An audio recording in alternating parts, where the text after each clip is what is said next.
95,4 DFM Radio Musik Asli Indonesia. DFM Mania, kita udah masuk di segmen kedua di talk show Inspirasi dan Mandiri, sesi Bincang Sehat. Nah, kebetulan banget hari ini kita udah tergabung via Zoom meeting bareng sama narasumber kita ada Kak Intan Kusumawati, SKM, MKM, Administrator Kesehatan Ahli Muda Penanggung Jawab Zoonosis, Dinas Kesehatan Provinsi DKI Jakarta. Assalamualaikum pagi Kak Intan. Waalaikumsalam, selamat pagi Kak Nurul. Pagi, apa kabar Kak?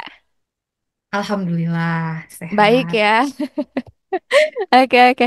Heeh. Kak Intan, kita pagi ini mau bahas tentang rabies ya, berbahayakah gitu. Oke, pertama-tama Kak Intan, apa sih itu rabies? Iya. Jadi rabies itu disebut juga dengan penyakit anjing gila, ya. Merupakan suatu penyakit infeksi akut pada susunan saraf pusat yang disebabkan oleh virus rabies yang disebut atau kita kenal dengan sebutan Lissa virus namanya. Nah, penyakit ini bersifat zoonotik, artinya penyakit ini dapat ditularkan dari hewan penular rabies ke manusia itu melalui gigitan. Gitu. Mm-mm. Kira seperti itu kan Nurul. Oke, aku beberapa kali lihat ya Kak, video-video orang-orang yang terkena virus rabies ini, kok kayaknya serem banget ya Kak. Dia tuh menyerang bagian tubuh kita yang mana sih Kak Intan? Ya, jadi virus rabies ini penyakit rabies ini memang merupakan salah satu penyakit menular yang cukup berbahaya ya. Jadi dia memang menularkan ke manusia itu melalui gigitan hewan, hewan penular rabies. Itu bersifat zoonotik dan sampai saat ini belum ada pengobatan yang efektif untuk menyembuhkan rabies. Nah, namun penyakit ini dapat dicegah melalui penanganan dan tata laksana kasus gigitan hewan penular rabies yang tepat dan sedini mungkin gitu kan Nurul. Jadi walaupun Hmm. dia berbahaya, dengan upaya pencegahan dan tata laksana yang tepat, penyakit ini dapat diatasi gitu. Prognosisnya Oke, cukup oke. baik. Oke, berarti kita fokusnya ke pencegahannya karena memang untuk pengobatannya belum ada obat yang bisa benar-benar menyembuhkan gitu ya Kak Intan ya? Ya, betul. Sampai saat ini belum ada pengobatan untuk rabies gitu. Wah, benar. Kak, aku pengen tahu juga nih sebenarnya hewan-hewan yang membawa virus rabies itu apakah selalu anjing, kucing, atau sebenarnya dia punya karakteristik hewan-hewan yang membawa virus ini? Ya, nah jadi kalau di Indonesia hewan penular rabies ini ada anjing, kucing, kemudian kera, ya. Namun kalau di negara-negara Eropa itu ada seperti rubah, musang juga sebagai hewan penular rabies. Walaupun yang utama penyebab rabies ini sampai saat ini masih anjing gitu. Termasuk di Indonesia, sekitar 98% kasus rabies itu disebabkan oleh gigitan anjing. Oke, Gitu kan. makanya kalau di masyarakat awam ada istilah kayak anjing gila gitu ya Kak Intan ya? Iya, disebut penyakit anjing gila gitu. Mm, mm, mm. Ini kalau misalkan kita kan nggak tahu ya setelah kita dicakar atau digigit sama si anjing yang membawa virus rabies, apakah kemudian efeknya langsung terlihat, langsung berefek ke tubuh kita atau dia butuh beberapa hari biar terlihat? Iya. Iya, iya. Jadi Kak Nurul, begitu kita eh, tergigit oleh hewan penular rabies ini, eh, biasanya di awal-awal kita nggak ngerasain gejala gitu Mm, ya, mm, mm. nggak ngerasain gejala. Nah, masa inkubasi atau masa ketika eh, virus rabies ini masuk ke tubuh manusia sampai dengan menimbulkan gejala itu sekitar 3 sampai dengan 8 minggu. Walaupun rata-rata itu 2 minggu ya. Jadi ketika menimbulkan gejala itu juga masih rasanya seperti gejala flu gitu ya, yang rasanya lemas gitu ya, Hmm, iya iya. sakit kepala, insomnia, mual muntah, tidak nafsu makan. Nah, gejala awalnya seperti itu. Nah, kemudian ada nih gejala lanjutan rabies. Gejala lanjutan rabies ini juga ada dua ya, terbagi ada gejala klinis yang menunjukkan tipe ensefalitis atau gejala eh, yang menunjukkan gejala hiperaktif, gelisah, seperti perilaku agresif, yaitu Kemudian penderita juga ngerasain kayak apa ya, eh, istilahnya hidrofobia atau takut air. Kemudian dia juga takut akan embusan angin atau disebut aerofobia. Kemudian ada juga takut terhadap cahaya atau fotofobia. Kemudian tipe klinis yang kedua itu ada namanya tipe paralitik atau lumpuh. Nah, sindrom paralitik ini terjadi sekitar 20% dari jumlah total kasus rabies pada manusia, ya. Nah, kelemahan motorik dimulai pada bagian bekas luka gigitan atau cakaran, kemudian disertai dengan gangguan sensorik dan otonom berjalan progresif hingga menimbulkan paralisis atau kelumpuhan pada otot-otot pernafasan. Nah, Hmm. jadi memang akibat dari virus rabies ini dia sifatnya itu menyerang susunan saraf pusat. Jadi dia bekerjanya itu di susunan saraf. Jadi mulai dari gejala ya, gejala awal tadi seperti mual, muntah, tidak nafsu makan sampai dengan berakhir dengan gejala kegagalan otot-otot nafas karena yang diserangnya itu adalah susunan saraf pusat gitu. Kira-kira seperti itu kan. Oke. Makanya kedengerannya sangat berbahaya gitu ya Kak Intan. Memang aku beberapa kali lihat video-video yang ada katakanlah di TikTok, sosial media, anak-anak khususnya atau orang-orang yang terkena rabies biasanya mereka takut air, takut kena kipas angin. Nah, itu salah satu gejala berarti ya Kak Intan ya. Seseorang Ya, terinfeksi betul. rabies. Ya, betul. Nah, jadi kan Nurul, apabila seseorang sudah menunjukkan gejala rabies, itu biasanya hampir selalu berakhir dengan kematian. Hmm. Tuh. Itu lama waktunya berapa bisa bertahan maksudnya? Biasanya nggak lama loh Kak Nurul, itu setelah masa inkubasi 3 sampai 8 minggu itu, setelah muncul Mm-mm. gejala itu nggak lama, itu bisa eh, sekitar 7 hari pasiennya akan mengalami kematian. Mm-mm. Karena lagi-lagi yang yang diserang susunan saraf pusat begitu ya, Kak Intan ya. Ya betul Kak Nurul. Berarti kalau yang di masyarakat awam kan ngiranya kayak oh rabies, virus yang ditularkan dari hewan, kayaknya kita bakal ada ruam-ruam di kulit nih, semacam penyakit gatal. Ternyata dia menyerangnya susunan saraf pusat. Nah, Ya pertanyaan betul. aku yang lain, Kak Intan, ketika seseorang sudah terinfeksi rabies gitu kan, apakah kemudian dia bisa menularkan lagi ke sesama manusia gitu? Ya, kalau menurut beberapa penelitian sih, informasinya itu adalah bisa ya menular. Mm-mm. Tapi sampai saat ini belum ada. Jadi kalau secara keilmuan itu dimungkinkan virus ini ditularkan antar manusia, namun sampai saat ini belum ada kasusnya kan Nurul, di dunia juga belum ada gitu, Oke, berarti kalau dari sesama manusia belum ada kasusnya gitu ya. belum ada Kayak gitu. kita Tapi hati-hatinya kalau sama, ditanya, Heeh, tapi kalau ditanya mungkin menular dari apa antara manusia itu mungkin, mungkin aja gitu. cuma belum ada kasusnya begitu. Ya belum ada. Oke, tapi bisa nggak Kak si wabah ini merebak di masyarakat luas? Bisa, bisa banget. Jadi Heeh. Kak Nurul, di Indonesia itu kita udah pernah beberapa kali tuh mengalami KLB atau kejadian luar biasa akibat rabies ini. Gitu tahun 2019 ya, 2000 berapa itu. Pokoknya intinya 1000 apa 2009 kalau nggak salah ya. Iya, Itu iya. kita banyak banyak KLB rabies di Nusa Tenggara, di Bali, di Medan, itu beberapa wilayah Indonesia banyak terjadi kematian akibat rabies ini gitu. Wah, kalau kita dengar-dengar kayaknya bahaya banget ya, apalagi misalnya si hewan yang menggigit itu lolos gitu ya, Kak Intan ya.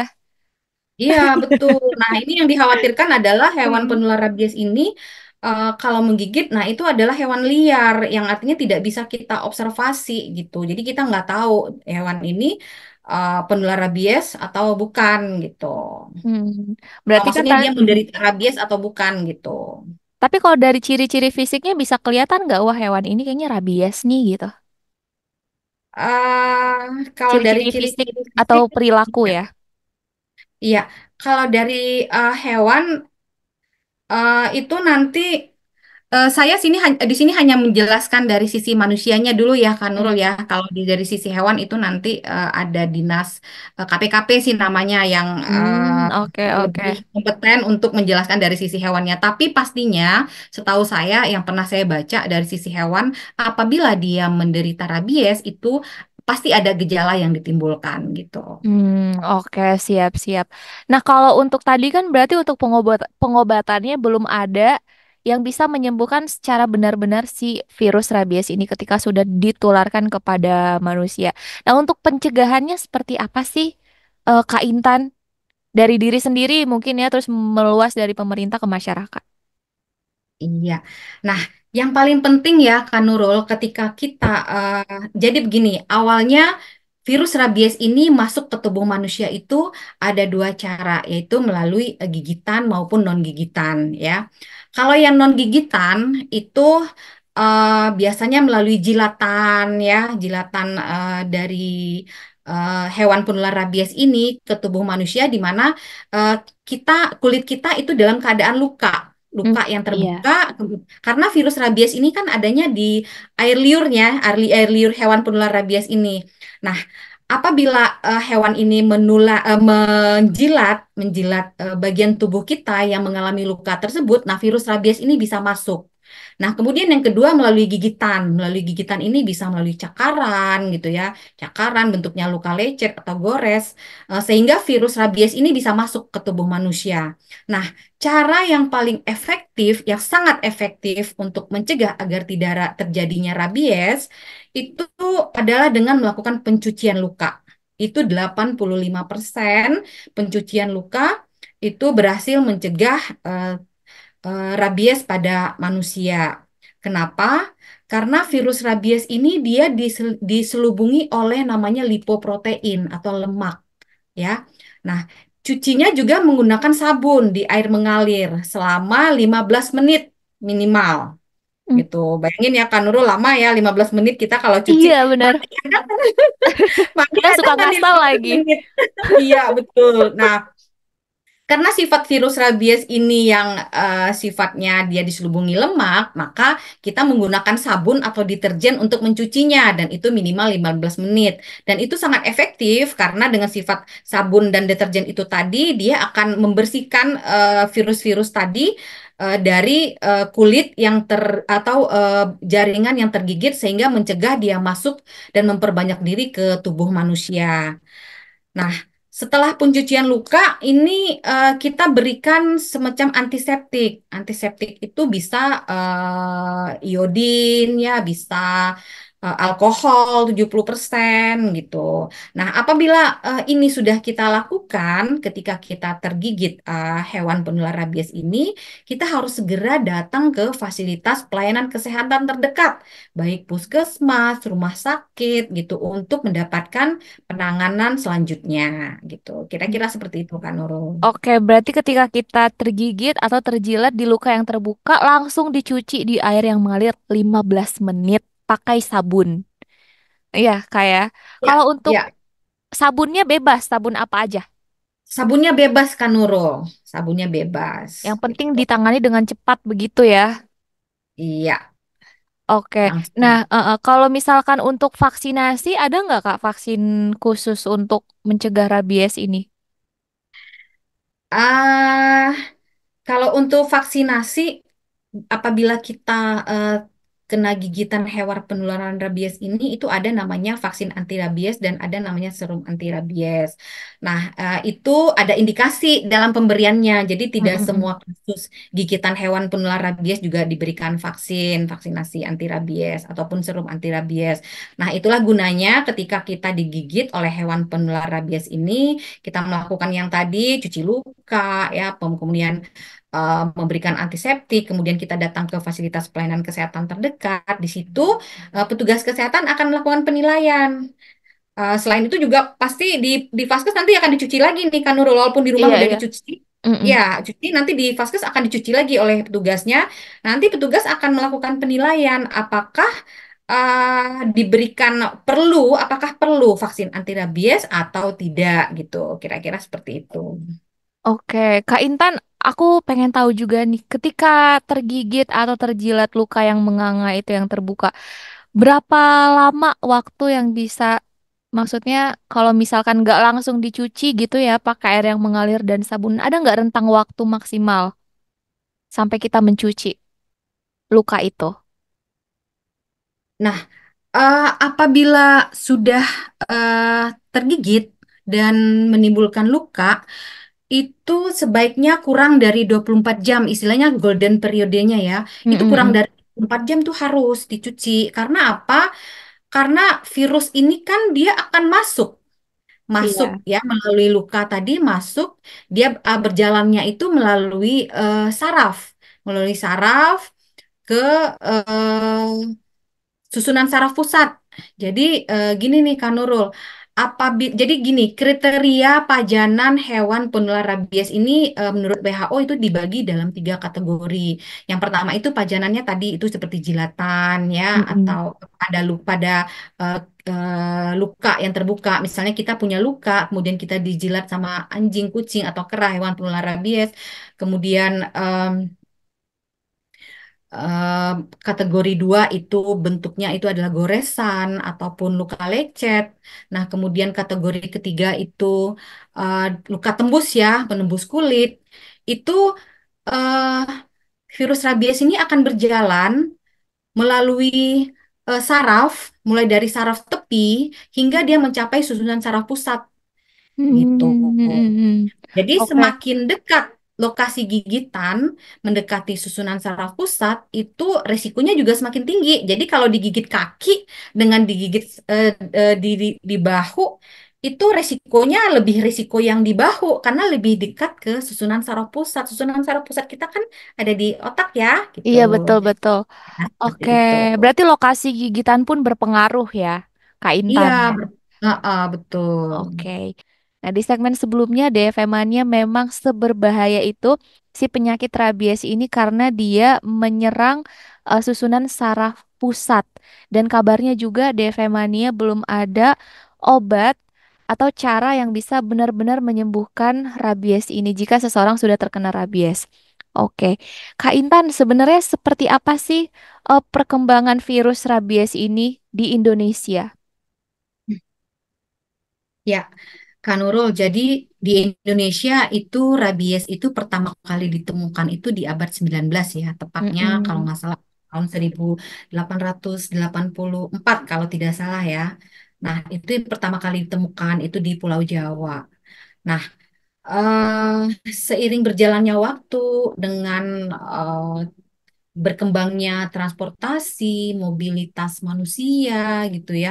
Nah, ini akhirnya penyakit ini berkembang di seluruh Indonesia. Nah, untuk tahun 2024 ini itu di DKI Jakarta sendiri, DKI Jakarta sendiri itu ada tercatat sekitar 3.200 gigitan hewan penular rabies. Jadi, Wow. Mm-mm. ya, Agustus ini kita udah memasuki minggu ke berapa nih, Kak Nurul, di tahun 2024 ini? Mungkin sekitar minggu ke 32 atau 33 atau 34 kali ya, Kak Nurul Iya, ya. iya Nah, itu betul-betul. nah itu udah sekitar 3.200 kasus gigitan loh, Kak Nurul. Jadi bisa diestimasikan seminggu itu sekitar ada 100 kasus gigitan. Dan kasus gigitan ini didominasi oleh gigitan anjing. Anjing itu sekitar 55 sampai 60% ya. Dari 3.200 kasus gigitan hewan penular rabies ini sekitar 55 sampai 60% itu hewan penggigitnya itu adalah anjing. Nah, kemudian urutan kedua itu ada kucing, kan Nurul. Jadi ternyata gigitan kucing juga banyak di Jakarta. Itu ada sekitar 1.200 gigitan loh, Kak Nurul, gigitan kucing. Nah, Mm-mm. kemudian kurang dari 5% itu ada gigitan kera gitu. Nah, di Jakarta itu kira-kira kondisinya seperti itu, Kak Nurul. Oke, berarti masih kebanyakan anjing liar dan kucing liar gitu ya, Kak Intan ya. Iya, betul, Kak Nurul. Hmm. Ini ada WhatsApp nih, Kak Intan dari Ibu Jumanah di Cibinong. Nih sekedar info Mbak, saya pernah digigit anjing dari belakang yang kena paha saya waktu itu. Saya masih aktif bekerja di pabrik. Tapi saya langsung berangkat kerja dan laporan ke pabrik segera disuntik tuh di rumah sakit terdekat sama pabrik. Gitu ceritanya sekarang umur 62 tahun masih sehat. Berarti ini digigit anjing yang gak terinfeksi rabies kemungkinan ya Kak Intan ya? Ya, betul. Kemungkinannya memang ada dua. Yang pertama, eh, hewannya memang tidak mengidap rabies, Mm-mm. kemudian dia menggigit, atau yang kedua, ya mungkin memang tindakan yang dilakukan ibu siapa tadi kan Nurul? Ibu Jumanah. Ibu Jumana ini mungkin cuci cuci pakai air sabun nggak Bu? Yang mengalir selama 15 menit. Nah, kemudian langsung divaksin juga ya, vaksin anti rabies gitu. Jadi Hmm. memang yang paling efektif untuk pertolongan pertama atau tata laksana pertama yang harus dilakukan pada saat kita kena gigitan hewan penular rabies ini adalah cuci pakai sabun di air mengalir selama minimal 15 menit, kemudian memberikan antiseptik. Ya, antiseptik bisa iodin, bisa alkohol 70% atau antiseptik lainnya. Kemudian segera mendatangi fasilitas pelayanan kesehatan terdekat. Dan terakhir, jangan lupa kalau di masyarakat kita bisa lapor RT, RW. Nah, tadi Bu Jumana tadi benar, lapor ke pengelola pabriknya ya kalau memang eh, lokasi gigitan itu di sekitar pabrik. Jadi hewannya bisa dilaporkan gitu. Kira-kira seperti itu kan. Bisa diamankan gitu hewannya ya. Ya, betul. Oke, jadi seperti. Nah, Kak Intan, di Jakarta nggak cuma di Jakarta sih, rata-rata penduduk Indonesia itu kan punya yang namanya hewan peliharaan. Seneng sama kucing, misalnya anjing juga nggak sedikit yang pelihara anjing. Ini gimana buat mereka yang punya hewan peliharaan? Ada nggak kayak tindakan-tindakan khusus ke hewan peliharaannya? Iya, jadi Kak Nurul, memang di sesi ini kita membahas rabies dari sisi manusia ya, Mm-mm. pencegahan dan tata laksana rabies pada sisi manusianya.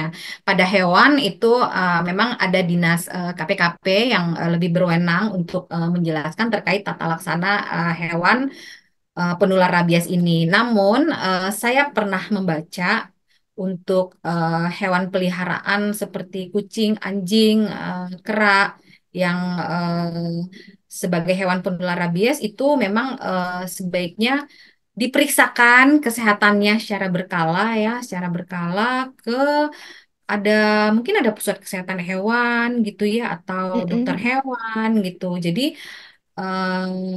hewannya juga harus terpantau gitu status kesehatannya. Jadi nanti bisa bisa konsultasi ke pusat kesehatan hewan terdekat kalau memiliki Oke. hewan gitu. Mm-mm. Kira-kira Karena seperti itu. walaupun dia hewan peliharaan, kita kan nggak tahu ya dia di luar main sama siapa gitu atau berinteraksi sama hewan yang mana. Bisa aja tertular yang namanya virus rabies ini. Bisa jadi hewan itu membawa virus rabies. Jadi harus selalu diperiksakan. Begitu ya Kak Intan ya? Iya, sama kayak manusia kan Iya Nurul. Kita juga betul. harus sering periksa kesehatan. Walaupun tidak sakit, periksa kesehatan secara berkala. Kak Intan, ini ada yang nanya, Kak, kalau untuk vaksin rabies itu apakah diberikan ketika ada gigitan atau sebelumnya ada pemberian vaksin rabies untuk jaga-jaga kalau nanti pas kena gigitan bisa lebih terminimalisir tertular virus gitu. Iya. Ya, jadi sebetulnya pemberian vaksinasi rabies ini ada dua ya, Kak Nurul. Bisa untuk pre profilaksis, bisa juga ada post profilaksis gitu. Nah, saya tidak menjelaskan karena bukan kewenangan saya untuk menjelaskan yang untuk pencegahan ya, seperti yang Mm-mm, tadi mm-mm. ditanyakan, itu memang ada gitu, tapi tidak wewenang saya untuk menjelaskan. Nah, kalau untuk yang pasca gigitan diberikan vaksin anti rabies itu ada, namun pemberiannya itu sesuai indikasi. Nah, seperti yang tadi saya sampaikan, eh, ini akan dilakukan penilaian oleh tenaga kesehatan apakah kasus gigitan ini memerlukan vaksin anti rabies atau tidak gitu. Jadi tidak semua kasus gigitan harus kita berikan vaksin anti rabies gitu. Nanti petugas kesehatan yang akan melakukan penilaian. Oke, Seperti itu kan, Nurul. berarti pada saat kita tergigit pun itu petugas kesehatan masih melihat indikasinya apakah perlu diberikan vaksin atau tidak. Begitu ya, Kak Intan ya. Iya, betul. Tapi yang jelas memang untuk pertolongan pertamanya ketika tergigit harus segera dicuci. Tadi seperti yang Kak Intan katakan dengan air mengalir dan juga deterjen atau sabun selama 15 menit. Nah, bayangin Minimal. minimal 15 menit. Bayangin seperih apa ya kan Devemannya lagi luka, dicuci pakai sabun, pakai air. Oke, kalau untuk masyarakat luas ada nggak sih Kak kayak himbauan gitu atau pesan untuk sama-sama apa ya, sama-sama aware sama yang namanya virus rabies ini? Ya, kalau untuk masyarakat luas, ya mungkin untuk pemilik hewan peliharaan atau yang bukan pemilik ya. Intinya kita sama-sama menjaga kalau punya hewan peliharaan yang termasuk ke dalam hewan penular rabies seperti anjing, kucing, kera. Nah, eh, itu sebaiknya hewannya memang terjamin kesehatannya gitu. Kemudian status vaksinasinya juga. Nah, kemudian kalau untuk masyarakat luas ya jaga diri supaya nggak digigit kan Nurul. Mungkin itu kali Betul. ya. Iya betul banget, jaga diri jangan sampai tergigit. Karena kalau udah tergigit kita nggak tahu ini hewan terkena rabies atau enggak. Tapi at least Kak Intan ketika katakanlah kita tergigit anjing gitu kan, atau kucing yang enggak kena rabies itu tetap bahaya kah? Ya, namanya tergigit ya.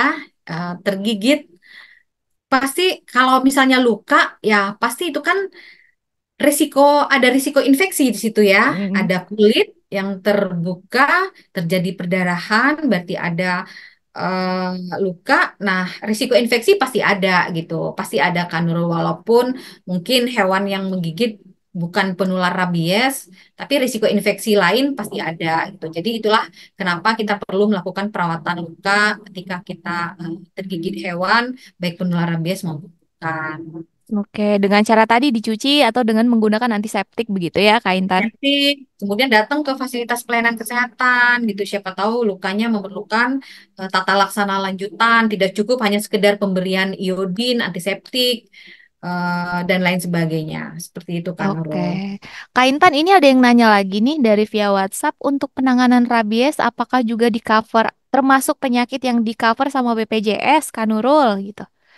Gimana tuh Kak Intan? Ya, untuk perawatan lukanya itu bisa di cover oleh BPJS. Namun kalau untuk vaksinasinya, vaksin anti rabiesnya itu eh, kita ada namanya vaksin program yang disediakan oleh pemerintah gitu kan. Jadi pemerintah pusat sebetulnya menyediakan vaksin anti rabies, vaksin program namanya. Namun itu jumlahnya terbatas kan Nurul. Jumlahnya terbatas karena harga vaksin yang cukup mahal ya Kak Nurul ya, harga Iya, vaksin iya. itu cukup mahal ya. Jadi support dari pemerintah juga terbatas. Nah, itulah kenapa pada saat kena gigitan hewan penular rabies, tidak semua kasus juga ada indikasi untuk pemberian vaksin anti rabies gitu. Itu harus dinilai dulu oleh tenaga kesehatan apakah memerlukan atau tidak gitu. Oke. Kira-kira. Tapi untuk perawatannya bisa berarti di cover dengan BPJS kecuali untuk vaksinnya tadi begitu ya Kak Intan. Iya, betul. Vaksinnya itu disediakan oleh Kementerian Kesehatan, namun jumlahnya terbatas kan Nurul. Jadi Hmm, ya jumlahnya sangat terbatas gitu. oke. Kira-kira seperti itu. Jadi balik lagi, DFM Mania hati-hati. Kita nggak, maksudnya kita kalau melihat orang yang kalau melihat anjing takut atau lari, ya itu wajar ya Kak Intan ya. Karena kan aware sama yang namanya virus ini. Apalagi DFM Mania kalau hewan-hewan itu adalah termasuk hewan-hewan liar, begitu ya Kak Intan. Iya, betul. Nah, mungkin satu lagi nih Kak Nurul, pesan Mm-mm. untuk masyarakat yang memiliki hewan peliharaan ya sebaiknya hewannya di apa ya dirantai namanya ya, diikat atau dirantai sehingga tidak mengganggu orang ya. Saya juga suka protes dengan tetangga saya kalau hewannya berkeliaran gitu. Karena banyak anak-anak nanti risiko. Kadang anak-anak juga suka memprovokasi ya, Kak Iya Nurul ya. betul. Mm-mm. Nah, usil gitu nanti bisa menggigit gitu hewannya karena diprovokasi gitu. Jadi intinya masyarakat kita saling menjaga gitu kan Nurul. Kesadaran masing-masing lah, jangan sampai karena hewan peliharaan kita gitu ya, Kak Intan ya merugikan orang lain. Iya, betul.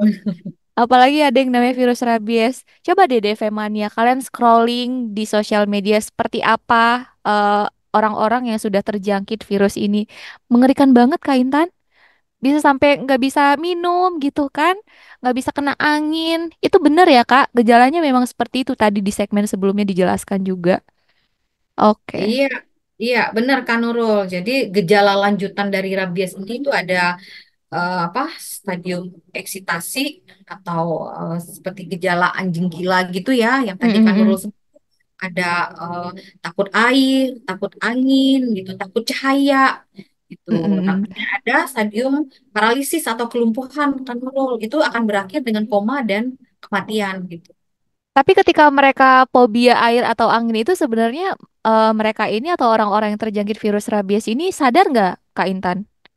Biasanya mereka udah nggak sadar ini kan Nurul. Oh begitu. Wah, DV Mania kebayang seperti apa kan? Jadi sama-sama aware, sama-sama hati-hati.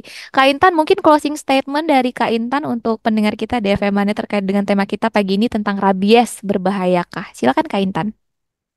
Ya, jadi para pendengar semua, rabies ini cukup berbahaya ya, mengingat fatalitas eh, kematian yang ditimbulkan apabila seseorang tertular rabies akibat gigitan hewan penular rabies. Nah, untuk masyarakat yang memiliki hewan peliharaan penular rabies ini agar menjaga kesehatan hewannya, kemudian menjaga hewannya agar tidak mengganggu masyarakat dan untuk masyarakat lain juga yang pertama, apabila terkena gigitan hewan penular rabies ini, kata kuncinya adalah cuci pakai air pakai air mengalir menggunakan sabun minimal 15 menit, kemudian menggunakan antiseptik apa saja, kemudian mendatangi fasilitas pelayanan kesehatan dan yang terakhir itu bisa melaporkan ke eh, aparat setempat ya bahwa telah digigit oleh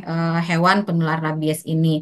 Saya rasa kalau itu dilakukan oleh seluruh masyarakat, ya mudah-mudahan Jakarta khususnya dan Indonesia pada umumnya itu akan bisa mencegah kasus-kasus rabies di Indonesia gitu. Gitu kan Nurul. Oke, baik. Terima kasih Kak Intan Kusumawati SKM MKM, Administrator Kesehatan Ahli Muda, Penanggung Jawaban Zoonosis Dinas Kesehatan Provinsi DKI Jakarta untuk waktunya pagi ini ya Kak Intan.